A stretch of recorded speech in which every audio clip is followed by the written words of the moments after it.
الحمد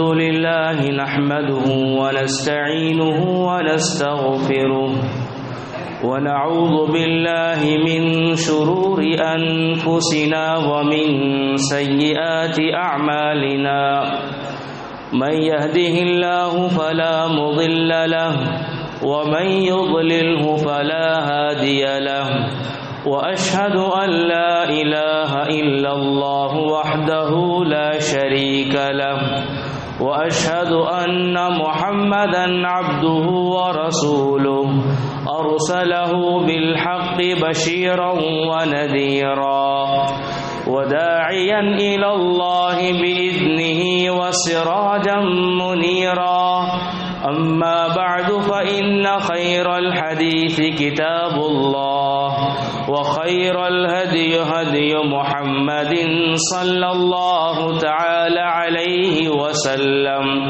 وشر الأمور محدثاتها وكل محدثة بدعة وكل بدعة ضلالة وكل ضلالة في النار. أعوذ بالله من الشيطان الرجيم. بسم الله الرحمن الرحيم. يا أيها الذين آمنوا اتقوا الله حق تقاته ولا تموتن إلا وأنتم مسلمون. يا أيها الناس اتقوا ربكم الذي خلقكم من نفس واحدة وخلق منها زوجها وبث منهما رجالا كثيرا ونساء واتقوا الله الذي تساءلون به والأرحام إن الله كان عليكم رقيبا. يا أيها الذين آمنوا اتقوا الله وقولوا قولا سديدا يصلح لكم أعمالكم ويغفر لكم ذنوبكم ومن يطع الله ورسوله فقد فاز فوزا عظيما. وقال الله تبارك وتعالى في القرآن المجيد والفرقان الحميد: تلك حدود الله ومن يطع الله ورسوله يدخله جنات تجري من تحتها الأنهار خالدين فيها وذلك الفوز العظيم.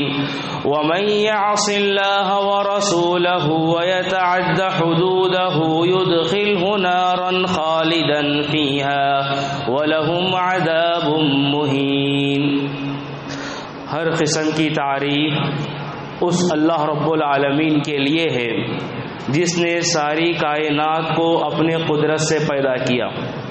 بے شمار درود و سلام ہو تمام انبیاء کرام پر، خصوصاً میرے اور آپ کے آخری نبی جناب محمد الرسول اللہ صلی اللہ تعالی علیہ وسلم پر. اس مختصر حمد و صلات کے بعد قرآن مجید و فرقان حمید کی سورۃ النساء کی 2 آیتیں ابھی آپ کے سامنے پڑھی گئی. حضرات، ہم سب جانتے ہیں کہ گزشتہ 2 جمعہ قبل میراث کے تعلق سے آپ کے سامنے کچھ باتیں رکھی گئی. ایک انسان کا انتقال ہوتا ہے، اس کی جائیداد کو کیا کرنا چاہیے، کہاں تقسیم کرنا چاہیے، کن لوگوں کو دینا چاہیے، کن لوگوں کو نہیں دینا چاہیے، اگر کسی کو دینا ہے تو کتنا دینا چاہیے، اگر کسی کو نہیں دینا ہے تو کیوں نہیں دینا چاہیے. بہت ساری باتیں ہم نے اس کے تعلق سے سنی تھی اور اس کے آگے کے بہت سارے باتیں باقی تھی جو ابھی آپ کے سامنے اس جمعہ خطبہ میں آپ کے سامنے بات رکھنے کی کوشش کروں گا. اس سے پہلے جو باتیں بتائی گئی تھی 2-3 منٹ میں اس کی مختصر آپ کے سامنے فہرست کے طور پر گناؤں گا تاکہ وہ باتیں تازہ ہو جائیں. عام طور پر کسی کی جائیداد تقسیم ہوتی ہے، کسی کا مال تقسیم ہوتا ہے، میراث کا مسئلہ ہوتا ہے، تو بتایا یہ گیا تھا کہ کچھ لوگ کبھی حقدار نہیں ہوتے، ان کو حصہ کبھی نہیں ملنا چاہیے، لوگ ان کو حصہ دینے کی کوشش کرتے ہیں۔ وہ کسے ہے؟ 6 لوگوں کے تعلق سے بتایا تھا۔ ایک ہے قاتل، جو ایک بیٹا ہے اپنے باپ کو قتل کر دیا، قتل کرنے کی وجہ سے بیٹا ہونے کے باوجود بھی باپ کے مال میں اسے حصہ نہیں ملتا۔ اور ایک ہے لے پالک، کسی بچے کو لے کر پالتے ہیں، بیٹا ہو یا بیٹی، لڑکا ہو یا لڑکی، لے کر پالنے کی وجہ سے گرچہ کہ وہ بچپن سے ہم اسے پالے ہیں، بڑا ہوا ہے، تبھی بھی اس باپ کی پراپرٹی میں اس بچے کو حصہ نہیں ملتا، اس لیے کہ اس کا حقیقی اولاد نہیں ہے وہ۔ اور اسی طرح تیسری چیز یہ بتائی گئی تھی مرتد ہونا۔ باپ کے سامنے بیٹا مرتد ہو گیا، دوسرے مذہب کو اختیار کر لیا، تو اسے مرتد ہونے کی وجہ سے اسے حصہ نہیں ملتا۔ چوتھی چیز ہے ولد الزنا، زنا کے ذریعے سے بچہ پیدا ہوا ہے۔ یہ اور بات ہے کہ کہیں بھاگ کر گئے، شادی بھی ہو گئے، اور اس کے بعد شریعت کے مطابق ان کی شادی اور نکاح نہیں ہوا، بعد میں انہوں نے صحبت بھی کر لی، حمل بھی ٹھہر گیا، بعد میں لوگوں نے پکڑ کر شادی بھی کر دیا، بچہ بھی انہی کا ہے اور نطفہ بھی انہی کا ہے، تب بھی اسے وہ بچے کو حصہ نہیں ملتا، اس لیے کہ وہ ناجائز اولاد ہے، جائز اولاد نہیں ہے۔ اور اسی طرح کا ایک اور بھی ہے غیر نسب کو دینا۔ غیر نسب کو دینے کا مطلب یہ ہے کہ کسی عورت شادی ہوئی، اس کے بعد 2-3 بچے ہوئے، اس کے بعد اس شوہر کا انتقال ہوا، اب وہ دوسرے شوہر سے نکاح کرتی ہے، پہلے کے شوہر کے بچوں کو دوسرے شوہر کی جائیداد میں حصہ نہیں ملتا، اس لیے کہ وہ جائیداد اس کی ہے اور اس کے بچوں میں جائے گی، اور یہ جو کیا ہے سوتیلے بچے ہونے کی وجہ سے ان بچوں کو حصہ نہیں ملتا۔ یہ جو 6 افراد ہیں جن کو حصہ کبھی نہیں ملتا، ہمارے معاشرے میں ان کو حصہ دے دیتے ہیں، اور جس کو دینے کی وجہ سے مال کا ایک بڑا نقصان ہوتا ہے، حقداروں کو بسا اوقات نہیں ملتا، اگر ملتا بھی ہے تو کبھی کم مل جاتا ہے۔ اور کچھ حصے ایسے ہیں جن کو ہمیشہ دینا پڑتا ہے لیکن لوگ نہیں دیتے، ان کو دینا ضروری ہے ان کو لیکن نہیں دیتے۔ مثال کے طور پر عام طور پر بیٹیوں کو حصہ نہیں دیا جاتا، باپ کے انتقال کے بعد باپ کی جائیداد میں بیٹے پورا مال قبضہ کر کے بیٹھ جاتے ہیں، اس باپ کے بیٹیوں کو نہیں دیا جاتا، بہنوں کو نہیں دیا جاتا، تو بیٹیوں کا حصہ ہے، دینا ضروری ہے۔ اور دوسری چیز کا بسا اوقات بیٹوں کو نہیں ملتا، اس لیے کہ ایک تصور یہ ہے کہ ماں کے انتقال میں صرف بیٹیوں کو ملتا ہے۔ ایک لوگوں میں تصور ہے ماں کا انتقال ہوا تو ماں کی جائیداد میں صرف بیٹیوں کا حق ہے، بیٹوں کا حق نہیں، یہ غلط تصور ہے، بلکہ ماں کی جائیداد میں بیٹی کو جس طرح ملتا ہے اس کے مقابلے میں ڈبل ایک مرد کو ایک بیٹے کو ملنا چاہیے۔ بسا اوقات کسی کے انتقال میں جو جن کو دینا ہے ان میں والدین ہیں، ماں باپ کو دینا ضروری ہے، لیکن ماں باپ کو کوئی خیال نہیں کرتا، مر گئے صرف اپنی بیوی بچوں میں پراپرٹی تقسیم ہوتی ہے، بلکہ ماں باپ کو زندہ ہے، ماں بھی ہے باپ بھی ہے، دونوں کو بھی حصہ دینا ہے، جو عام طور پر نہیں دیتے۔ بسا اوقات ایسا بھی ہوتا ہے کہ بیوی کو محروم کر دیا جاتا ہے، بیوی ہے اس کا شوہر کا انتقال ہو گیا، اب اس کی شوہر کی پراپرٹی میں بیوی کو نہیں دیا جاتا بلکہ بچوں کو ہی دیا جاتا ہے، بیوی کو محروم کر دیتے ہیں۔ تو اس طرح یہ حقدار ہیں، حقدار ہونے کے باوجود بھی لوگ ان کو نہیں تقسیم کرتے۔ اسی طرح کچھ اولاد کے جانب سے، وارثین کی جانب سے غلطیاں ہوتی ہیں۔ وہ کیا غلطی ہے کہ باپ کی موجودگی میں باپ کی پراپرٹی زیادہ ہے، باپ کے زندہ رہتے ہوئے بیٹا ہو یا بیٹی آ کر ڈیمانڈ نہیں کر سکتے، مطالبہ نہیں کر سکتے آپ کی جائیداد میں ہمیں حصہ بانٹو، حصہ نہیں، حق نہیں ہے اسے۔ باپ زندہ ہے، اس کی وہ پراپرٹی وہ جہاں چاہے خرچ کر سکتا ہے، اس کی مرضی ہے۔ اولاد کو چاہے بیٹا ہو یا بیٹی ہو ذرا برابر اسے حق نہیں ہے کہ باپ سے جا کر پیسہ مطالبہ کرے، آپ کی جائیداد میں مجھے حصہ دو، یہ گویا کہ گنڈا گردی کی قسم ہے، ناحق مطالبہ کر رہا ہے۔ باپ کو انتقال ہو گیا تو باقاعدہ ضروری طور پر اس کے بعد کیا ہے بچوں میں وہ تقسیم ہو جائے گی. زندہ رہتے ہوئے وہ مال کو چھینے کا حق نہیں، الا ہے کہ باپ خوشی سے دے رہا ہے، یہ الگ مسئلہ ہے. اور اسی طرح بسا اوقات باپ کی جانب سے مرنے والے سے جو غلطیاں ہوتی ہیں اس میں سے کئی غلطیاں ہیں تو اس میں سے کیا ہے کسی نے باپ نے کسی بچے کو زیادہ پراپرٹی لکھ کر دے دیا، ایک بیٹے کو کم پراپرٹی لکھ کر دیا. بسا اوقات ایسا ہوتا ہے کہ باپ نے پوری پراپرٹی ایک بچے کے نام پر کر دیا، ایک بیٹے کو محروم کر دیا. ایسا نہیں ہونا چاہیے. ایک انتقال ہونے والا انسان اس کا انتقال ہونے سے پہلے یہ وصیت یہ بول کر نہیں مر سکتا کہ میرے بیٹے کو اتنا دو، یہ بیٹے کو نہیں دینا چاہیے، اور یہ بیٹے کو زیادہ دو اور یہ بیٹے کو کم دو. یہ بیٹے کو زیادہ اس لیے ہے کہ مجھے بہت ساتھ دیا، بہت کام آیا، اور یہ بیٹا نافرمان اس کو ذرا بھی دینا نہیں چاہیے، کم دو. یہ اسے بولنے کا حق نہیں ہے، اس لیے کہ باپ کے انتقال کے بعد اس کی پوری پراپرٹی اس کی نہیں رہتی، اللہ کے حوالے ہو جاتی ہے. اب اللہ رب العالمین نے سورہ نساء کی جو دوسری رکوع میں ساری باتیں بتائی اس کے مطابق وہ ساری جائیداد پراپرٹی تقسیم ہوتی ہے. تو اس طرح کیا ہے کوئی انسان نہیں کر سکتا. اور اسی طرح دیکھیے بنیادی طور پر لوگوں نے غلطی عام طور پر لالی ہے کہ سمجھتے ہیں کہ جائیداد میراث کا تعلق خدمت سے ہے. خدمت سے میراث کا تعلق نہیں ہے. عام طور پر لوگوں میں کیا تصور پایا جاتا ہے، فلاں بیٹا ہے میری بہت خدمت کیا، میرے ہر کام میں ہاتھ بٹایا، میرے کاروبار میں ہاتھ بٹایا، میرے ہر کام میں ساتھ دیا، میں جب بیمار ہوتا تو ہاسپٹل کا خرچہ دیکھتا تھا، میں جب بیمار ہوا تو سارے اخراجات مجھے ادا کرتا تھا، اور اسی طرح میری اسی خدمت کی، مجھے اٹھا کر بٹھاتا، سلاتا، بہت خدمت کی ہے. اس بیٹے کو زیادہ پراپرٹی. ایک بیٹا ایسا بھی ہوتا ہے نافرمان، ذرا برابر بھی آ کر نہیں دیکھا، یہ خرچہ بھی نہیں سنبھالا، بیمار پڑ گیا باپ، ابا کیسے ہیں آ کر نہیں پوچھا، نافرمان ہے، الگ چلے گیا. یہ دو بیٹے میں 1 روپے کا برابر ہی فرق نہیں ہونا چاہیے. جس طرح وہ بچہ جب باپ کے بیمار ہوتے ہوئے بیمار ہونے کے بعد پوری رات پیروں کے پاس بیٹھ کر خدمت کرتا رہا، اور ایک بیٹا جا کر پوری طرح عیاشی کرتا رہا، باپ کو ذرا برابر بھی نہیں پوچھا، دونوں کو برابر بھی پراپرٹی میں حصہ ملے گا.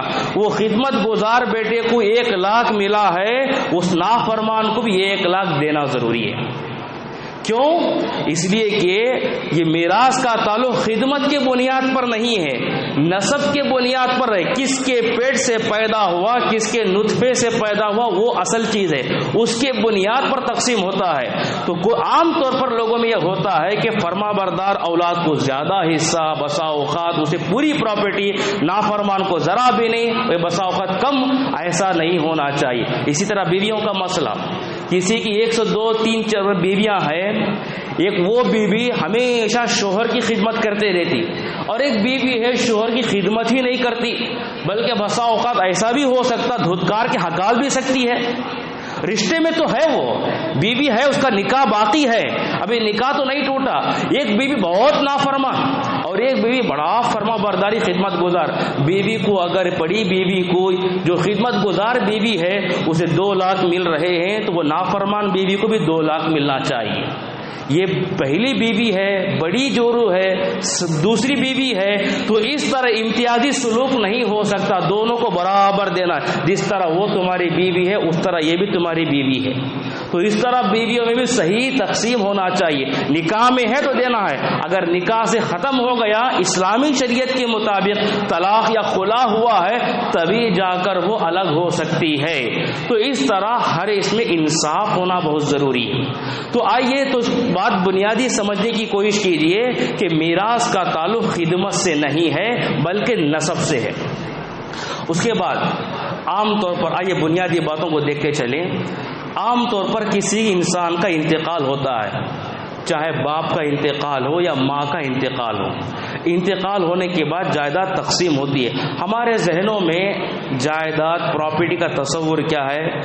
کہیں زمین ہے تو وہ زمین ہے، کہیں گھر ہے تو گھر ہے، بینک میں اتنا اماؤنٹ ہے. اتنا بیلنس ہے، صرف یہی تصور جاتا ہمارے ذہنوں میں. نہیں، باپ کی پراپرٹی کون سی تقسیم ہوتی ہے؟ اگر باپ کا انتقال ہوا ہے تو اس کی جائیداد کیا کیا چیزیں ہیں؟ ہر وہ چیز جو باپ کے نام سے ہے، ہر وہ چیز جو باپ نے خریدا ہے، ہر وہ چیز اس کی قیمت ہوتی ہے، وہ ساری کی ساری چیزیں پراپرٹی شمار کی جائے گی اور تمام چیزوں کو لے کر کیا ہے تقسیم کیا جائے گا. بینک میں جتنا پیسہ ہے وہ بھی ایک جگہ جمع کرو، پوری زمینیں کتنے کھیت دیکھ کر کیا ہے پورا جمع کرو، گھر کتنے ہیں پورے ان کے نام سے پورا جمع کرو. گھر میں فرنیچر ہے باپ کا خریدا ہوا ہے وہ بھی پراپرٹی کا حصہ ہے.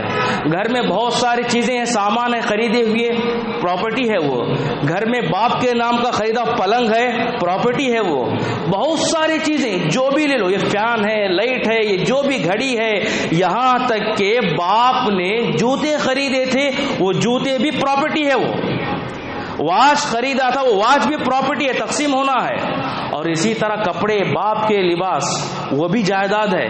عام طور پر ہمارے یہاں زیادہ قیمتی لباس پہننے کا تصور نہیں. جو لوگ بڑے لوگ ہوتے ہیں، مالدار ہوتے ہیں، ایک جوڑا جو سوٹ بوٹ کا 10,000 کا 20,000 کا، یہ سب پراپرٹی ہے. یہ باپ کے کپڑے بول کر کوئی آدمی کسی کو حوالے نہیں کر سکتا، کسی ایک بیٹے کو نہیں دے سکتا. پوری جمع کی جائے گی ساری چیزیں، اس کے نام پر جتنی بھی چیزیں ہیں وہ سب کا سب ایک جگہ جمع کرو، اس کی پوری قیمت لگاؤ، اس کا ٹوٹل اماؤنٹ کرو، اس کے بعد تقسیم ہوگی. اب کسی باپ کسی بیٹے کو سب سے پہلی چیز کیا طریقہ کسے کہتے ہیں؟ 2 چیزوں کا نام ہے، ما ترکہ المیت من مال او حق. میت نے جو کچھ مال چھوڑا ہے، جو کچھ قیمت چھوڑا ہے، وہ سارا کا سارا مال طریقہ ہے. او حق، او حق بھی چھوڑا ہے. حق کیا کہتے ہیں؟ مرتے وقت تو پیسہ نہیں رہتا، مرنے کے بعد پیسہ بن جاتا. مثال کے طور پر باپ گورنمنٹ جاب کرتا تھا، انتقال ہوا، پنشنگ آ رہی وہ مہینہ مہینہ، وہ پنشنگ عام طور پر گورنمنٹ کیا کرتی؟ بیوی کے نام پر کرتی. شریعت کے حساب سے وہ بیوی کا حق نہیں بلکہ بیوی کے ساتھ ساتھ اولاد کا حق ہے. وہ پنشنگ میں بٹوارا ہونا چاہیے، وہ پنشنگ بھی تقسیم ہونا چاہیے. اور اسی طرح او حق یہ بھی چیز ہے. بسا اوقات باپ کیا ہے کتابیں لکھتا تھا، رائٹر تھا، انتقال ہو گیا، انتقال کے بعد وہ کتابیں چھپ رہی ہیں، اس کے رائلٹی آ رہی ہے، وہ سارے چیزیں جو پیسہ آ رہا ہے وہ بھی جائیداد میں تقسیم ہوگا، وہ بھی جائیداد میں تقسیم ہوگا. اس طرح سارا مال باپ کا جو کچھ بچا ہوا ہے، باپ کے نام سے جو بھی پیسہ آ رہا ہے، چاہے مرتے وقت ہو چاہے مرنے کے بعد ہو، وہ سارا کا سارا مال کیا ہے؟ پراپرٹی ہے، طریقہ ہے. اس میں جو لوگ زندہ ہیں بچے، جو بیوی زندہ ہے، وہ تمام میں تقسیم کیا جائے گا. اگر کوئی بیٹا یہ کہتا ہے کہ باپ کی جائیداد میں وہ مجھے چاہیے، وہ خاص چیز مجھے چاہیے، مطالبہ کر، سب سے پہلے اسے مطالبہ کرنے کا حق نہیں ہے. اگر کر رہا ہے تو اس کی وہ قیمت ادا کرے گا، قیمت ادا کر کے بعد میں وہ نکال لے گا. مثال کے طور پر ایک باپ ہے، عالم ہے، اسے 2 بچے ہیں، ایک بیٹا عالم ہے، ایک بیٹا عام کام کرتا ہے. اب باپ کی عالم ہونے کے ناطے اس کے پاس کئی کتابیں ہوں گی، حدیثیں ہیں، قرآن ہے، بہت ساری قیمتی کتابیں ہوں گی. اب 2 بیٹے ہیں، ایک بیٹا عالم ہے اور ایک بیٹا عام کام کرنے والا ہے. اب بیٹا آ کر میں عالم ہوں، یہ کتابیں تمہیں کام آنے والے نہیں ہیں، یہ کتاب مجھے دے دو، نہیں بول سکتا. اگر آپ کو ہونا ہے اس کی قیمت ادا کرو. یہ کتاب جو کتنی قیمت میں جائے گی، وہ قیمت میں برابر دونوں بیٹے شریک ہیں، کیونکہ وہ باپ کا مال ہے. تو اس طرح انسان کو تقسیم کرنا چاہیے. تو یہ ہے باپ کی پراپرٹی کا حصہ. اگر ماں کا انتقال ہوا، اب ماں کی جائیداد کیا کیا ہے؟ ماں کی جائیداد میں ماں کا جو مہر ہے، اس کے باپ نے جو مہر دیا تھا، وہ مہر اس کی ون پراپرٹی ہے. اس کے زیورات ہیں، پورے زیورات. اسی طرح اس کے ماں باپ سے، اس ماں کو ان کے ماں باپ سے جو کچھ ملا ہوا ہے وہ پراپرٹی ہے. اسی طرح زندگی میں کچھ کر کے کمایا ہوگا اس نے ماں نے، وہ اس کی پراپرٹی ہے. اور اسی طرح گھر میں اسٹیل کے سامان وغیرہ جو ان کو باقاعدہ شادی میں ملا تھا، وہ سارے سامان ہیں، پتل ہے، ہنڈا ہے، جو بھی ہے، جو کچھ بھی ہو، جس کی قیمت ہے ذرا برابری، وہ سارا مال ہے. وہ وہ پورے کا پورا مال، یہاں تک کہ بیٹیوں کو دینے کے لیے الگ سے نالی، بستر، جو کچھ اسٹیل کا آئٹم ہو یا سلور کے آئٹم، یہ ساری چیزیں تھیں، وہ پورا طریقہ ہوگا، وہ بیٹیوں کو نہیں جائے گا۔ عام طور پر یہی سمجھتے ہیں کہ ماں کی جو اسٹیل کے وغیرہ سامان ہے، گھر کے گھریلو سامان، وہ کیا ہے صرف بیٹیوں کو ہے؟ نہیں، بیٹوں کو بھی دینا چاہیے، بیٹوں کا بھی حق ہوتا ہے اس میں۔ تو اس طرح یہ پوری جائیداد ہے۔ اب اس کو ٹوٹل اماؤنٹ کر کے اب سامنے رکھو، تو اس کے بعد کیا ہوگا؟ جائیداد تقسیم ہوگی۔ اب جائیداد تقسیم، یہ تو پورا جائیداد جمع ہو گیا۔ جائیداد کسے کہتے ہیں؟ طریقہ کسے کہتے ہیں؟ ان تمام چیزوں کو۔ اب تقسیم کرنے کے لیے بنیادی طور پر 4 اصول ہیں۔ پہلا اصول، فوراً تقسیم نہیں ہوتی پراپرٹی، فوراً زیادہ تقسیم نہیں کریں گے، اس پر 4 بنیادی حقوق ادا ہوتے ہیں، وہ ادا کرنا پڑے گا۔ اس کے بعد میں بچہ ہے مال، تو جب جا کر بانٹ لینا پڑے گا۔ پہلا چیز کیا ہے؟ تجہیز و تدفین کی کارروائی میں جو بھی پیسہ خرچ ہوا، قبر کی کھدائی، اسی طرح بعد میں کیا ہے؟ کفن کپڑے کی قیمت، کسی ہاسپٹل میں انتقال ہو گیا، وہاں سے ایمبولینس میں لے کر آئے، وہ پوری قیمت، وہ پورا اماؤنٹ ہے۔ اسی طرح میت، اب جو مہمان آئے ہوئے ہیں، میت کے گھر میں کھانا کھلایا جا رہا ہے۔ پہلے تو کیا ہوتا تھا؟ پڑوس لوگ، دوست احباب، رشتہ دار دیتے تھے، اب کیا ہے؟ خودداری سے آگے بڑھ خود کھلا رہے ہیں، چلو وہ بھی کھلا رہے ہیں، اس کا اماؤنٹ کھلانے کا یہ پورا جمع کرنا چاہیے، اس کا ٹوٹل اماؤنٹ کرو۔ وہ ٹوٹل اماؤنٹ کرنے کے بعد اس کی پراپرٹی میں سے اتنا لیس کرنا چاہیے۔ کیوں؟ عام طور پر یہ بھی لوگ سمجھتے ہیں بھائی ایک آدمی کا انتقال ہوا ہے، وہ بھی اس کے پیسے میں سے کیا ہے؟ تدفین کی کارروائی کریں، کوئی آگے بڑھ کر کرے تو اس میں کیا حرج ہے؟ ایسا ہمیں لگتا ہے، لیکن اللہ رب العالمین کے فرمان کے مطابق، نبی کے فرمان کے مطابق کیا ہے؟ تم آگے بڑھ کر رہے ہو، تم اپنی دریا دلی دکھانے کے لیے تم ثبوت دے رہے ہو، اچھی بات ہے، لیکن میت کا بھی خیال کرو، وہ خوددار انسان ہے، زندگی میں کسی کا پیسہ نہیں لیا ہو، زندگی میں کسی کا پیسہ نہیں رکھا ہو، وہ اتنا خوددار ہے۔ اب وہ اللہ کے پاس جا رہا ہے، اللہ کے پاس جو لباس پہن کر جا، اس کے پیسے میں چلے جائے، وہ خودداری کی زندگی دیا پوری زندگی، مرنے کے بعد بھی وہ خوددار ہے انسان، اسے رسوا مت کرو کسی کا پیسہ، کسی کا تحفہ دے کر، ضرورت نہیں ہے ایسے پیسوں کی۔ تو اس طرح کیا تجہیز و تدفین کی کارروائی میں جتنا بھی خرچہ ہوا وہ سارا میت کے مال سے لیس کیا جائے گا۔ کیسے کیسے صحابہ کرام، جلیل القدر صحابہ کرام، جب ان کا انتقال ہوا، تدفین کر رہے ہیں، ایسا لباس ہے، ایسا کپڑا ہے، سر کو اوڑھتے ہیں تو پیر کھل رہا، پیر پر اوڑھیں گے تو سر کھل رہا۔ اللہ کے نبی نے کیا کہا؟ اگر چاہتے تو یہ کہہ سکتے تھے بھائی جمع کرو چندہ، کوئی لا کر دو، تو دینے والے بہت تھے۔ اللہ کے نبی نے کیا کہا؟ وہ خوددار ہیں، زندگی پوری انہوں نے خودداری کی زندگی گزاری ہے۔ سچ ہے کہ کپڑا چھوٹا ہو رہا ہے، سر پر ڈھانک دو، پیر جہاں کھلے ہوئے ہیں، عزقی کا جو گھاس ہے، چارہ ہے، لپٹ کر دفنا دو۔ تو اس طرح مطلب یہ ہے تجہیز و تدفین کی کارروائی کا اماؤنٹ پورا لیس کرنا چاہیے۔ دوسرا قرض، اور قرض دیکھیے بنیادی طور پر 2 طرح کے قرض ہیں، ایک ہے اللہ کا قرض، ایک ہے بندوں کا قرض۔ بندوں کے قرض میں 2 طرح کے قرضے ہیں۔ پہلا قرض بندوں کا دیکھیے 2 طرح کے، ایک ہے قرضہ آدمی نے کسی کے پاس پیسہ لیا، 50,000 دو بھائی بعد میں دوں گا، 10,000 دو، یہ قرضہ ہے۔ اور ایک قرضہ کیا ہے؟ کوئی گھر کا سامان گروی رکھ کر لایا، زیورات، گھر کے کاغذات، یہ سارا چیزیں، یہ بھی قرضہ ہے، یہ بھی قرضہ ہے۔ لیکن سب سے پہلا قرضہ کوسا چکانا ہے؟ جو گروی رکھا ہے نا وہ قرضہ چکاؤ، کیونکہ اصول کیا ہے؟ اگر آپ کسی کے پاس 1 لاکھ کا زیور رکھتے ہیں تو 1 لاکھ روپے نہیں دے گا، 50,000 روپے دے گا، آدھا اماؤنٹ دے گا قرضہ آپ کو۔ جتنا مال رکھا اتنا ہی پیسہ آپ کو نہیں ملے گا، آدھا مال ملتا، گویا کہ آدھا مال تمہارے پاس ہے، آدھا مال اس کے پاس ہے۔ تو کیا کرو؟ اگر تم آدھا مال 50,000 روپے دو گے تو 1 لاکھ اماؤنٹ آپ کو مل رہا۔ تو اس ناحیے سے پہلے گروی جو رکھا ہوا ہے وہ پہلے نکال لینا چاہیے، وہ پہلے قرضہ ادا کرو۔ اس کے بعد دوسرا قرضہ جو عام طور پر بغیر گروی کے ایسے ہی لے لیا ہے تو وہ قرضہ ادا ہونا چاہیے۔ پہلے بندوں کا قرضہ، وہ بندوں کے قرضوں میں یہ 2 طرح کے ہیں، اور اس کے بعد اللہ کا قرضہ۔ اللہ کا قرضہ کیا ہے؟ اللہ کا قرضہ ہے، کیا قرضہ ہے؟ جیسے کہ مثال کے طور پر باپ نے زندگی میں ہی یہ نیت کیا تھا کہ میں حج کرنا ہے، میں عمرہ کرنا ہے، اس کی نیت تھی، اس کا ارادہ بھی ہے، جانا ہے، ایک وقت طے کر لیا تھا، اس وقت آنے سے پہلے اس کا انتقال ہو گیا۔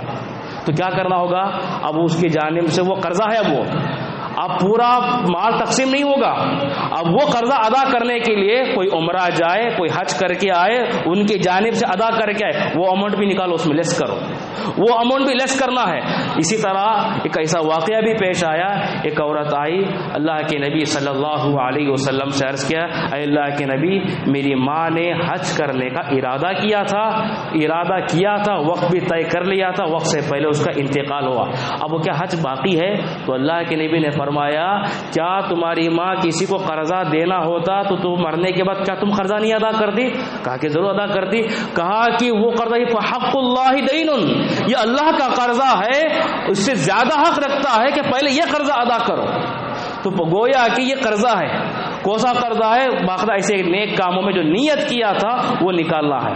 اسی طرح کا اللہ کا قرضہ یہ ہے، نظر مانی تھی، فلاں کام یہ ہو گیا تو میں مسجد کو اتنا پیسہ دوں گی، مدرسے کو اتنا پیسہ دوں گا، تو باقاعدہ نظر مانتا ہے، اب وہ نظر مکمل کرنا چاہیے، وہ بھی اللہ کا قرضہ ہے، وہ بھی ادا کرو۔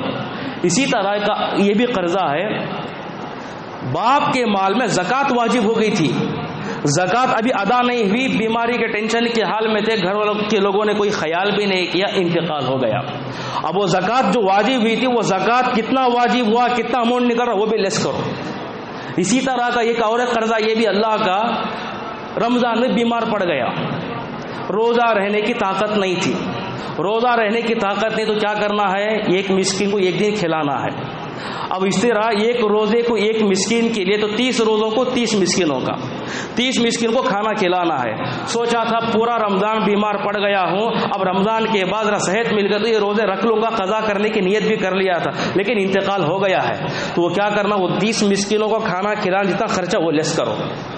تو اس طرح قرضہ ادا ہونا چاہیے، بندوں کے قرضوں میں گروی کا قرضہ یا عام قرضہ، اور اللہ کے قرضے میں یہ سارے نیتیں کیا ہوگا، زکوٰۃ کا مال ہوگا، نظر کا مانا ہوا پیسہ ہوگا، اسی طرح زکوٰۃ کا اور اسی طرح کفارے کا، یہ سارا اماؤنٹ لیس کرنا ہے۔ پہلا کیا ہے؟ تجہید و تدفین کی کارروائی کا جو خرچہ آیا وہ لیس کرو، اس کے بعد یہ قرضے ادا کرو۔ تیسری چیز کیا ہے؟ وصیت۔ دیکھو کہ زندگی میں مرنے والے نے کچھ وصیت کی ہوگی، میرے مرنے کے بعد اتنا پیسہ اس آدمی کو دو، میرے مرنے کے بعد اتنا پیسہ مسجد کو دو، میرے مرنے کے بعد میرا پیسہ اتنا پیسہ مدرسے کو دو، وصیت کیا ہوگا، وہ وصیت نافذ کرو، وہ وصیت نافذ کرنا ہے۔ تو گویا کہ 3 کام ادا کرنے کے بعد اگر پیسہ بچا ہے، پورا پیسہ اسی میں چلے گیا تو خاموش ہو جانا۔ بیٹا بھی کیا ہے؟ بیٹا بھی کچھ نہیں بول سکتا، بیٹی بھی کچھ نہیں، بیوی بھی کچھ نہیں بول سکتی، پورا پیسہ یہیں پر خالی ہوگا، ختم۔ اگر بچا ہوا مال ہے تو اس میں تقسیم کر لینا ہے۔ اچھا، تقسیم کرنے کا طریقہ کیسا ہے؟ فوراً جاتے ہی بیٹا آگے بڑھ کر حاصل نہیں کر سکتا، بیٹی آگے بڑھ کر نہیں لے سکتی۔ تقسیم کرنے کا طریقہ کیا ہے؟ الحق الفرائض بأهلها فما بقي لأولى رجل ذكر۔ سب سے پہلے جن کے حصے متعین ہے پہلے ان کو دو۔ بیٹے کا حصہ متعین نہیں، بیٹے کا حصہ قرآن میں فکس نہیں ہے۔ کیوں فکس نہیں ہے؟ جتنا بھی بانٹنے کے بعد بچا ہے پورا بیٹے کا ہی ہے، وہ کتنا بچتا معلوم نہیں، کتنا بھی بچ سکتا۔ جتنے فکس ہیں، جو حصے فکس ہیں ان کو ادا کرنا ہے پہلے۔ جیسے مثال کے طور پر بیوی کا حصہ فکس ہے، بیٹے ہوں تو اتنا اماؤنٹ، اولاد نہیں ہے تو اتنا اماؤنٹ۔ تو یہ اگر دیکھو اولاد ہے تو اتنا اماؤنٹ ہے، 1/8 ادا کر دو۔ اولاد ہے وہ تو 1/8، اولاد نہیں ہے تو 1/4، تو یہ ادا کر دو پہلے۔ ماں باپ کا حصہ فکس ہے 1/6، ان کا پہلے ادا کرو۔ ان کو ادا کرنے کے بعد پیسہ بچا ہے تو وہ پیسہ بیٹا بیٹی مل کر آپس میں تقسیم کر لیں گے۔ تو یہ پہلی چوتھی چیز کیا ہے؟ پہلے حقداروں کا حصہ دینا ہے، اس کے بعد بچے ہوئے مال میں اولاد تقسیم کر لے گی۔ وصیت، جیسے میں نے کہا، وصیت کا مسئلہ کیا ہے، وصیت کے احکام کیا ہے؟ سب سے پہلے وصیت کیا کرتا ہے انسان؟ میرے مرنے کے بعد اتنا مال تقسیم ہوگا، اتنا مال اپنی مرضی سے چلا سکتا ہے۔ یہ وصیت کرنا بھی ضروری نہیں ہے، اگر کوئی انسان کر رہا ہے تو اچھی بات ہے، نہیں کرتا تو بری بات نہیں۔ اگر باپ نے وصیت کر دیا تو اس کو لازم کرنا ہے، پہلے وصیت ادا کرنا ہے. بغیر وصیت کے پیسہ تقسیم کر لیے وہ مال حرام کا ہو جائے گا, ابھی باقی ہے اس کا حصہ. تو وصیت کرنا ہے تو سب سے پہلے وصیت کے تعلق سے یہ بات یاد رکھنے کی یہ ہے کہ وصیت کرنا ضروری نہیں, کرے تو اچھا ہے, تو اس کا فائدہ ہے. اور اس کے بعد وصیت کا طریقہ اللہ کے نبی نے کیا بتایا, جو کوئی انسان اس کا وصیت کرنے کا ارادہ ہو جائے فوراً یبیت لیلتین او وصیتہ الا وصیتہ مکتوبۃ عندہ, 2 دن 2 رات بھی نہیں گزرنا, فوراً وصیت کر دینا, فوراً وصیت کرنا. وصیت کر کے, وصیت کرنے کا طریقہ کیا ہے آج کے ماحول کے حساب سے, پورا میٹر لیٹر میں لکھیں, میری جائیداد کا اتنا حصہ ہے, اتنے حصے میں میں وصیت کر رہا ہوں, میرے مرنے کے بعد جو میں نے طے کیا ہے وصیت کے مطابق ان کو دے دینا چاہیے, اس میں میرے اولاد کا حق نہیں رہتا ہے. یہ وصیت میٹر لکھا, 2 گواہوں کی سائن کر دیا, سگنیچر کر دیا, اس کے بعد ختم. اللہ کے نبی نے ایسا ہی کہا ہے اپنے, اسی لیے صحابہ کرام جب بھی کبھی وصیت کرتے تو وصیت کرنے کے بعد اپنے تکیے کے نیچے رکھ کر سو جاتے تھے. کیوں تکیے کے نیچے سوتے تھے, کیوں تکیے کے نیچے رکھ کر سویا کرتے تھے؟ اس لیے کہ جب انسان کا انتقال ہوتا تو سب سے پہلے بستر اٹھایا جاتا, اس کے بعد دوسری چیزوں کو تلاش کرتے ہیں, فوراً وصیت نامہ مل جاتا ہے. تو اس وجہ سے کیا ہے, وصیت کو اپنے تکیے کے نیچے رکھ کر سویا کرتے تھے. تو وصیت کرنا ہے. وصیت کرنے کا فائدہ کیا ہوتا ہے, اس میں کئی فائدے ہیں.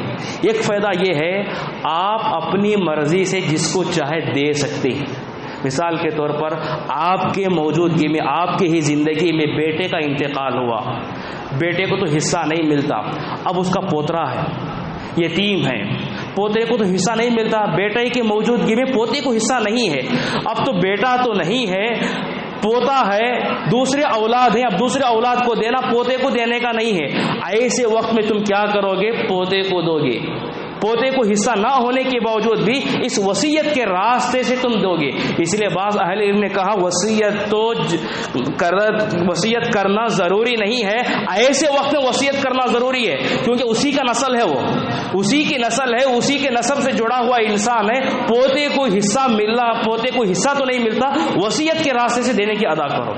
وصیت کرنے سے ایک دوسرا فائدہ یہ بھی ہے, آپ نے کسی بچے کو لے کر پال لیا تھا, اسے تو حصہ نہیں ملتا, اب اسے تم بول کر مر سکتے ہو کہ میرے جانے کے بعد میرا اتنا مال میں بچے کو لے کر پال لیا ہوں, نہ اس کی ماں ہے, نہ اس کے باپ ہے, اس طرح کیا ہے میرے جائیداد میں سے اس کو اتنا ملنا چاہیے. وصیت کرنے سے ایک تیسرا فائدہ یہ بھی ہے, انسان اپنی آخرت سدھارتا ہے. آخرت جیسے کہ کہا کہ میرے مرنے کے بعد اتنا اماؤنٹ مسجد کو دے دو, اب وہ مسجد کو مل گیا پیسہ, وہ صدقہ جاریہ ہو رہا, اپنی آخرت سدھار رہا. اس میں اپنی آخرت کو سدھارنے کے لیے اور جس کا حقدار نہیں ہے ان کو اپنی محبت کا حق ادا کرنے کے لیے وہ سارے وصیت کے دروازے اللہ رب العالمین نے وہ کھول دیا ہے, جس کے ذریعے سے اس کا پورا اجر و ثواب بھی حاصل کرتا ہے, اس کے دنیاوی فائدے بھی ہیں اور آخرت کے فائدے بھی اس طرح حاصل کر سکتا ہے. وصیت کتنے مال میں کرنا چاہیے, جذبہ آیا تو پورے مال کا وصیت نہیں کر سکتا, بلکہ اس کی قید لگائی گئی, اتنے مال میں ہی وصیت ہونا, اس سے زیادہ نہیں ہو سکتا. 1/3. سعد بن ابی وقاص رضی اللہ عنہ فرماتے ہیں کہ اللہ کے نبی صلی اللہ علیہ وسلم میں بیمار ہو گیا ہوں, مجھے لگتا ہے کہ اسی بیماری میں میرا انتقال ہو سکتا ہے, میری جائیداد بہت زیادہ ہے, ایک ہی بیٹی ہے میرے پاس, ایک بیٹی ہے, کیا میں پورا مال صدقہ کروں؟ افا اصدقہ کلہ, پورا صدقہ کروں؟ کہا کہ اللہ کے میں نہیں, آپ کو اجازت نہیں. فالنصف, آدھا مال صدقہ کروں, پورے پراپرٹی کا آدھا حصہ صدقہ کر دوں گا, آدھا حصہ بیٹے کو دے دوں. کہا کہ نہیں, آدھا حصہ صدقہ نہیں کر سکتے آپ, آدھا حصہ وصیت بھی نہیں کر سکتے آپ. کہا والثلث, کہا کہ ٹھیک ہے, نام وصول 1/3 کرو, اور کہا اللہ کے والثلث کثیر, یہ بھی زیادہ ہوا, چاہے تو اور بھی کم کرو. تو گویا کہ والثلث کثیر 1/3 کرنا جائز تو ہے, لیکن اس سے بھی کم دو تو اور بھی بہتر ہے. ثلث کہتے ہیں کسے, پورے پراپرٹی کے 3 ٹکڑے کرو, 3 حصے کرو. مثال کے اوپر 30 لاکھ ہیں, 30 لاکھ میں 3 حصے کریں گے تو کتنے حصہ, ایک حصہ کتنا ہوگا, 10 لاکھ. تو تیسرا ٹکڑا 10 لاکھ کی, 10 لاکھ میں وصیت کر سکتے ہو, 20 لاکھ میں چھینے کا حق نہیں ہے باپ کو بھی. نہیں ہے وصیت کے دروازے سے. تو اس طرح 10 لاکھ میں ہی وصیت ہوگا. اب وصیت کہاں کہاں کیا ہے دیکھو, پورا ادا کرو. پورا وصیت کا ٹوٹل اماؤنٹ کریں گے تو 11 لاکھ آ رہا, تو کیا کرو آپ 10 لاکھ ہی دینا, وہ 1 لاکھ اوپر کا دینے کی ضرورت نہیں. کیوں؟ وصیت پار ہو رہا ہے. کھلا بول دو اتنا وصیت کے راہ سے اتنا ہی پیسہ ہوا ہے, پورا اماؤنٹ خالی ہوا, اب اس میں 1 لاکھ بھی ایکسٹرا نہیں جائے گا. اللہ ہے کہ بچے آگے بڑھ کر دے رہے تو کوئی مسئلہ نہیں, لیکن ان کو دینے کا نہ دینے کا اختیار رہتا بچوں کے لیے. تو بہرحال اس طرح 1/3 مال میں ہی وصیت ہونا, اس سے زیادہ وصیت نہیں ہو سکتی. اور اس کے بعد یہ پراپرٹی تقسیم ہوتی ہے. پراپرٹی تقسیم ہونے کے ساتھ بسا اوقات باپ ہی دیکھتا ہے معاشرے میں کہ میرے مرنے کے بعد میرا اولاد کیا کرے گی, بغاوت کرے گی. میرے جانے کے بعد آپس میں یہ پراپرٹی کو لے کر بچے آپس میں لڑنے لگیں گے. یہ بیٹا پورا پراپرٹی رکھ لے سکتا ہے اور یہ بیٹا محروم ہو سکتا ہے. یہ بیٹی میرے جانے کے بعد میرے بچے میرے بچیوں کو نہیں دے سکتے. اس طرح کچھ ایسے حرکت دیکھتا ہے تو باپ کیا کرتا ہے, زندگی کے میں ہی اپنے باقاعدہ حیات میں پراپرٹی تقسیم کر دیتا. پراپرٹی تقسیم کر دیتا. اب کیا یہ جائز ہے؟ سب سے پہلی چیز موجودگی, باپ کی موجودگی میں باپ زندہ رہتے ہوئے اپنے بچوں کو جائیداد دے نہیں سکتا. کیوں؟ جائیداد کا شمار مرنے کے بعد ہی ہوتا ہے. طریقہ کہتے ہیں اسے. طریقہ مطلب چھوڑنا. وہ ابھی چھوڑا نہیں ہے, اس کی پراپرٹی اس کے انڈر میں ہے, وہ ابھی چھوڑا ہی نہیں ہے. چھوڑنے کے بعد تقسیم ہوتا ہے. تو گویا کہ باپ زندہ رہتے ہوئے بچوں کو تقسیم نہیں کر سکتا جائیداد. ہاں تحفہ دے سکتا ہے, تحفہ دے سکتا. میری زندگی میں ہی, اپنی زندگی میں ہی اپنے طرف سے بچوں کو گفٹ کر سکتا. اب گفٹ کرنے میں ایک اصول کو یاد رکھنا چاہیے. مرنے کے بعد کیا ہوتا, بیٹی کو آدھا حصہ یا سنگل ملتا, اس کے مقابلے میں بیٹے کو ڈبل ملتا. لیکن زندگی میں ہی تقسیم کر رہا ہے, وہ تحفے کی شکل ہے, وہ جائیداد نہیں ہے. تو وہاں کیا کرے گا, بیٹا بیٹے میں تفریق نہیں کرے گا, الگ نہیں کرے گا, بلکہ برابر دینا ہوگا. بیٹے کو 1 لاکھ ہے تو بیٹی کو بھی 1 لاکھ. مرنے کے بعد کیا ہوتا تھا, بیٹے کو 1 لاکھ تو بیٹی کو 50,000 ملتا تھا. زندگی میں ہی بانٹ رہا ہے تو برابر ہونا چاہیے. بیٹے کو 1 لاکھ ہے تو بیٹی کو بھی 1 لاکھ. تو اس طرح مال تقسیم ہو جانا چاہیے. اسی لیے انصاف بہت ضروری ہے. جیسے کہ نعمان بن بشیر رضی اللہ عنہ فرماتے ہیں, اپنے کئی بیٹے تھے, اس میں بشیر ان کے باپ تھے, نعمان کو لے کر آئے. کہا کہ اللہ کے نبی صلی اللہ علیہ وسلم یہ میرا بیٹا نعمان ہے, اسے میں ایک تحفہ دینا چاہ رہا ہوں, آپ گواہ رہیے, میں اسے ایک تحفہ دے رہا ہوں. تو اللہ کے نبی نے کیا فرمایا, اللہ کا ولد سوا, کیا ایک ہی بیٹا ہے, ابھی بہت سارے بیٹے ہیں تمہارے؟ کہا کہ اللہ کے اور بیٹے ہیں میرے پاس. کہا کہ تم نے کیا ان کے درمیان بھی یہ تقسیم کیا ہے, دیا ہے؟ کہا کہ اسی ایک کو دے رہا ہوں. تو اللہ کے نبی نے کیا, فرجع, واپس لے لو, واپس لے لو. دینا ہے تو پوروں کو دو, ورنہ کسی کو مت دو. تو اولاد کو جو چاہیے انصاف کے ساتھ جائیداد تقسیم ہونی چاہیے. کوئی بھی ایک بیٹے کو محروم کر کے ایک بیٹے کو پورا مال دے نہیں سکتا, ذرا برابر بھی دے نہیں سکتا. دینا تو پوروں کو دو, ورنہ واپس لے لو. اسی طرح کی مسلم شریف کی حدیث میں اللہ کے نبی صلی اللہ علیہ وسلم نے فرمایا, نعمان کو لے کر آئی, یہی واقعہ, کہا کہ میرا بیٹا ہے, آپ گواہ رہیے, اس گواہ پر میں تحفہ دینا. آپ نے کیا فرمایا, لا تشہدنی علی جور, میں اس پر گواہ نہیں بنتا. اللہ کے نبی نے صرف گواہ نہیں بنتا وہ کہ ہٹ نہیں گئے, بلکہ کہا علی جور, یہ ظلم ہے, یہ ظلم پر میں گواہ نہیں بنتا. کہا کہ سب سے پہلے اشارہ یہ کیا کہ یہ ظلم ہے اور ظلم پر میں گواہ نہیں بنتا. تو گویا کہ مطلب یہ ہوا, آپ دے بھی نہیں سکتے, اگر دے بھی رہے تو وہ ظلم کر رہے ہیں دوسرے اولاد پر. تو اس طرح باپ اگر موجودگی میں دینا چاہ رہا ہے اپنی زندگی میں ہی تو برابر دے گا, برابر دے گا. اور ایک بات یاد رکھنے کی ہے, یہ بڑا اہم نقطہ ہے. یہ ایک چیز ہے, باپ کے رہتے ہوئے اولاد پر جو مال جاتا ہے وہ 2 طریقے سے جاتا ہے. ایک ہے ہدیہ, ایک ہے نفقہ. ہدیہ کیا ہے, تحفہ, سب بچوں کو برابر دینا. باپ کی جائیداد جو مال ہے اولاد کو جا رہا ہے تو 2 طریقے سے جا رہا ہے. ایک ہے ہدیے کے طور پر, ایک ہے نفقہ, خرچہ سنبھال رہا بچوں کا, کھانے پینے کا خرچہ, اسکول کا خرچہ, سارے چیزیں یہ باپ کا مال سے جا رہا. تو ہدیے میں انصاف ہونا, نفقہ میں انصاف نہیں ہو سکتا. ہدیہ جو دے رہا ہے وہ بلا ضرورت ہے, اس کے بغیر زندگی چل سکتی ہے ان کی, ہدیے کے بغیر. تو یہاں وہ ایکسٹرا دے رہا ہے جس کی وجہ سے انصاف ہونا ہے. نفقہ کیا ہے, ضرورت کے بنیاد پر ہوتا. اب ضرورت الگ الگ طرح کی ہوتی ہے. ضرورت الگ الگ طرح کی ہوتی ہے، نفقہ میں انصاف نہیں ہو سکتا. جیسے مثال کے طور پر ایک بیٹا 2 پلیٹ کھانا کھاتا، دوسرا بیٹا 1 ہی پلیٹ کھاتا، یہاں انصاف نہیں ہو سکتا. وہ ضرورت ہے، اس کی بھوک کے حساب سے وہ کھا رہا، تو یہاں انصاف نہیں ہوتا. کسی ایک بیٹے کو 1 پلیٹ دے کر میں انصاف کروں گا بول کر، اور دوسرے کیا ہے وہاں انصاف نہیں کر سکتا. بیویوں کا مسئلہ بھی ویسا ہی ہے. آپ ایک ہی کوالٹی کا دو، ایک بیوی ہے 2 پلیٹ کھا سکتی اور ایک بیوی 1 پلیٹ کھانا کھا رہی، وہ انصاف نہیں ہوتا، وہ نفقہ ہے، وہ ضرورت ہے اس کی. اسی طرح ایک بچہ اسکول پڑھتا ہے، ایک بچہ کمزور ہے تو دوسری اسکول میں ڈالا ہے، فیس کا معاملہ آتا برابر نہیں ہوتا، وہاں ضرورت ہے. وہ یہاں انصاف نہیں ہو سکتا. وہ بڑی اسکول میں پڑھ رہا ہے، اس کے حساب سے اسے زیادہ خرچہ آ رہا ہے، وہ زیادہ خرچہ دے گا. انصاف کے نام پر اس بچے کو بھی زیادہ خرچہ نہیں ہوتا، یہاں اتنی فیس ہی نہیں ہے. اسی طرح ایک بچہ بیمار ہو گیا، بڑی بیماری ہے، مہینہ پیسہ ڈال رہا، ایک بچہ صحت مند ہے. اب یہ صحت مند بچہ یہ آ کر نہیں بول سکتا انصاف کا تقاضا یہ ہے آپ نے بڑے بیٹے کو یا دوسرے بیمار بچے کو اتنا پیسہ خرچ کیا ہے اور مجھے کچھ تو بھی چاہیے اس میں، نہیں بول سکتا، وہ ضرورت ہے. اسی طرح شادی بیاہ کے مسئلے میں لڑکی کی شادی ہوئی، ایک ظالم مل گیا جہیز کے نام پر، اب جہیز لوٹ رہا ہے. اب بیچارہ باپ مجبور کے طور پر نفقے کے طور پر کچھ دے رہا ہے پیسہ جہیز کے نام پر، تو دوسرا بیٹا آ کر یا دوسری بیٹی آ کر میرے شادی میں اتنا خرچہ نہیں آیا، اس کو زیادہ خرچ کیا، آپ میری شادی میں کم خرچ کیے، تو اس کا ڈیمانڈ کر کے پیسہ حاصل نہیں کر سکتا. یہ ہوگا اس کے حساب سے. وہ نفقہ باپ کبھی ضرورت کے بنیاد پر کرتا یا باپ کبھی مجبور کے بنیاد پر کرتا. ضرورت اور مجبوری میں انصاف نہیں ہوتا. تو یہ بات بنیادی چیز یاد رکھنے کی ہے. تو اس کو سامنے اصول کو رکھنا چاہیے، تبھی جا کر یہ بات مسائل آسانی سے حل ہو سکتے ہیں. تو اس طرح ہدیے میں انصاف ہونا چاہیے، نفقے میں انصاف نہیں ہوتا. اس بات کو ذہن رکھیں. ہاں، شادی میں بیٹے کے مقابلے میں بیٹی کے لیے زیادہ خرچہ آتا ہے. کیسا آتا ہے؟ ایک باپ خوشی سے الماری، پلنگ، نالی وغیرہ سب دلا کے بھیجتا ہے، بیٹے کو نہیں دلایا، اس میں انصاف نہیں ہے، نفقہ ہو گیا. شادی کے بعد بیٹی کی بھی شادی ہو گئی، بیٹے کی بھی شادی ہو گئی. شادی کے بعد میں بیٹی بار بار گھر کو آ رہی ہے، اب بار بار یہاں سے تحفے کچھ نہ کچھ جا رہے ہیں، کبھی اسٹیل کا سامان جا رہا، کبھی وہ چیز جا رہی، کبھی یہ چیز جا رہی. یہ غلط ہے.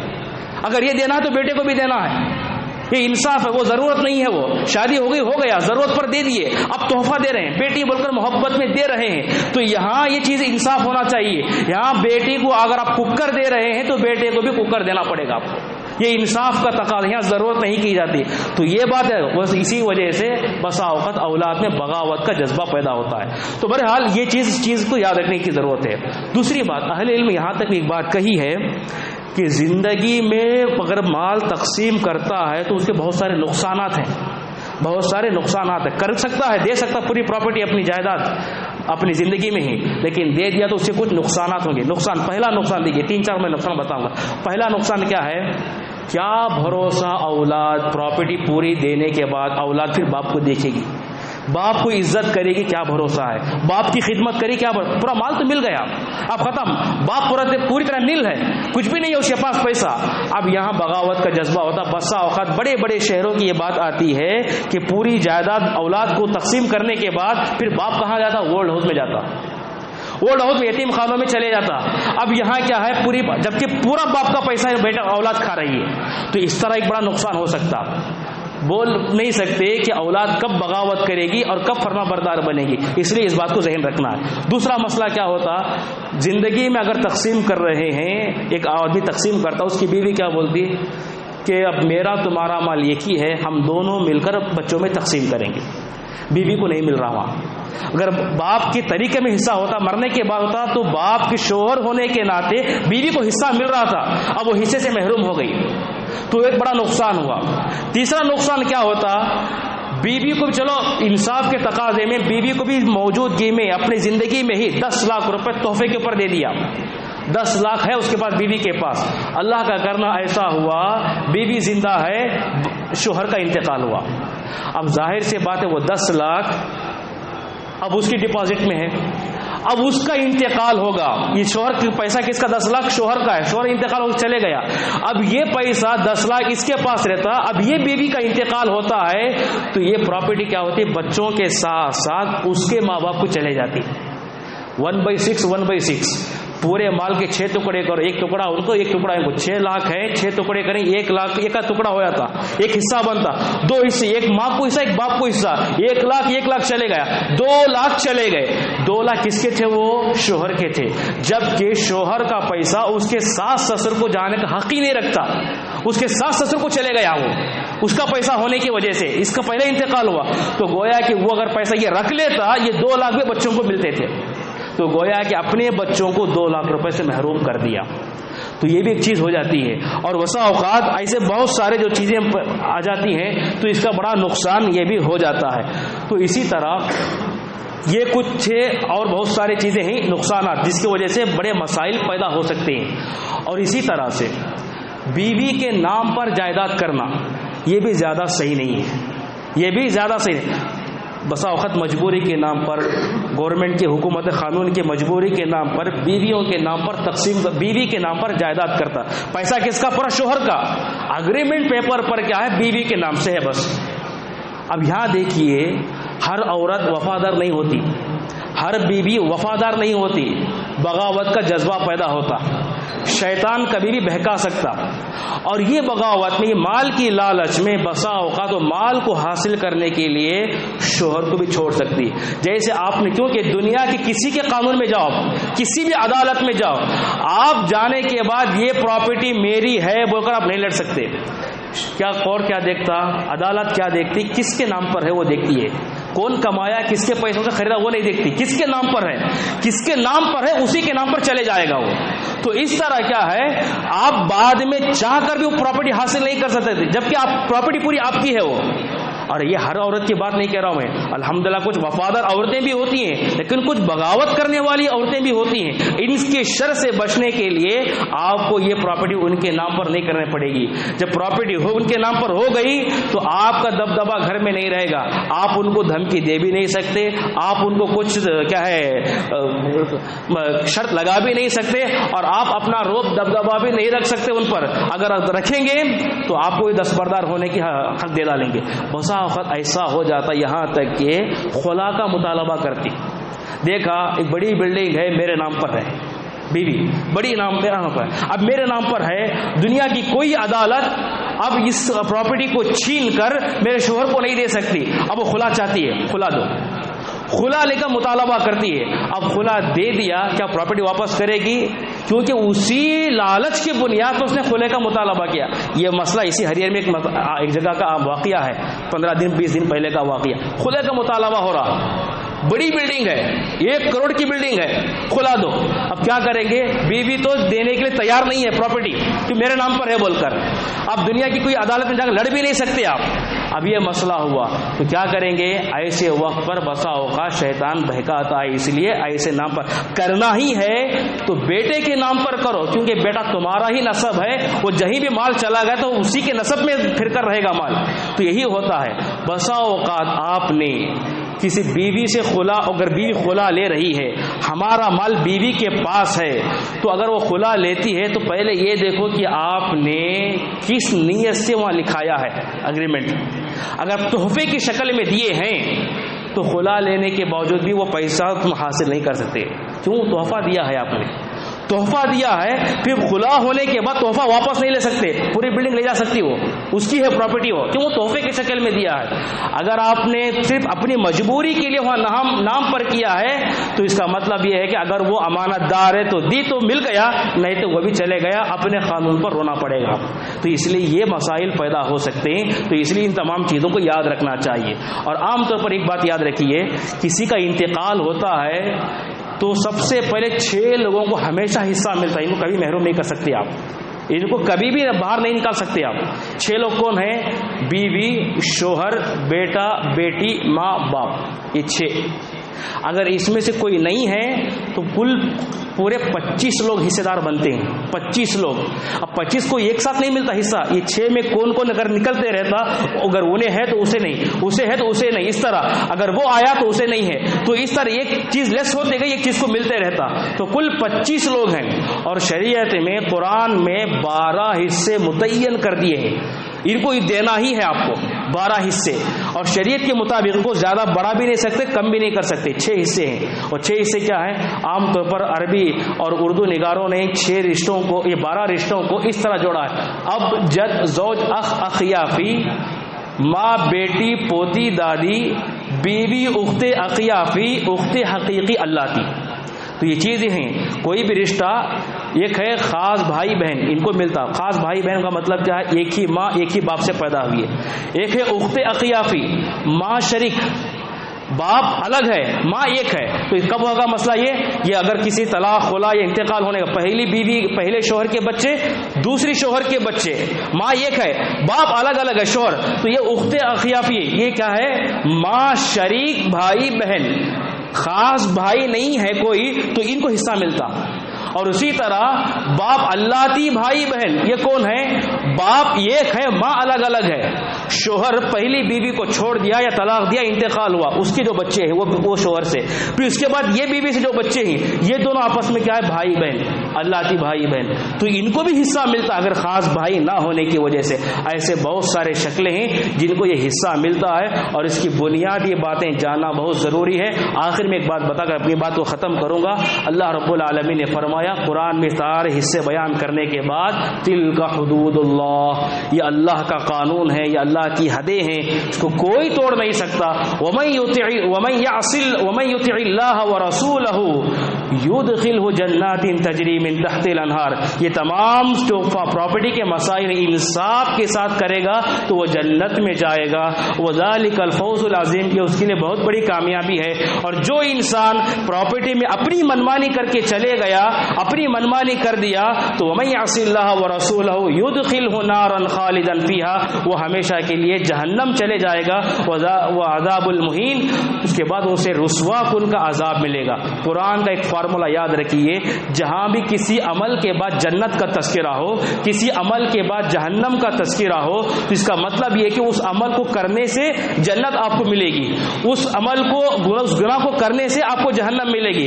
قرآن نے یہ فارمولا اپنایا ہے. تو میراث کے مسائل کو بتانے کے بعد جنت اور جہنم کا تذکرہ کرنا، صحیح طریقے سے میراث کو ادا کرو گے تو جنت کو جا رہے ہو، نہیں ہے تو جہنم کو جا رہے ہو. اللہ کے نبی نے فرمایا ان الرجل لیعلم بعمل اہل الخیر 70 سنین.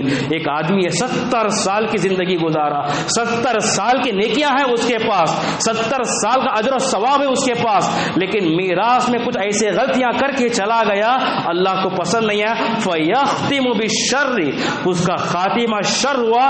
فیدخل النار، 70 سال کی نیکیاں اس کے کام نہیں آئیں گے، وہ جہنم کو چلے گا. آخری عمل اس کا برا تھا. اور اس کے بعد آپ نے یہ بھی فرمایا ایک انسان کے پاس 70 سال کے گناہ ہیں، اس کے پاس 70 سال کے گناہ ہے، لیکن میراث کے مسئلے میں انصاف کے ساتھ کام کر کے چلے گیا. فیحسن لہ، اس کا خاتمہ حسن خاتمہ، اچھی موت ہوئی، تب اس کے 70 سال کے گناہ ہونے کے باوجود بھی فیدخل الجنہ، وہ جنت میں جائے گا. ابو ہریرہ فرماتے ہیں یہ حدیث کو بیان کرنے کے بعد آپ نے اللہ کے نبی نے فرمایا تلک حدود اللہ، یہ اللہ کے قوانین، اس کو مت توڑو. بہرحال بہت سارے باتیں ہیں. اس مسائل کو، کسی کی جائیداد کو مسئلہ حل کرنے کے لیے آپ اس کے متخصص علماء کرام کو، اچھی مہارت رکھنے والے علماء کرام کو سامنے بٹھا کر یہ مسئلے کو حل کریں. ایرے غیرے کو بٹھا کر کریں گے تو بے انصافی ضرور ہوگی، اس لیے کہ ان کو شریعت کا مسئلہ معلوم ہی نہیں رہتا کہ اس کو کیا ملنا ہے. اس پر ادا کرنے کی کوشش کرنا چاہیے. اللہ سے دعا کہ اللہ ہم تمام کو صحیح معنوں میں میراث کے مسائل میں انصاف سے کام لینے کی توفیق عطا فرمائے. آمین. وآخر الحمدللہ رب العالمین.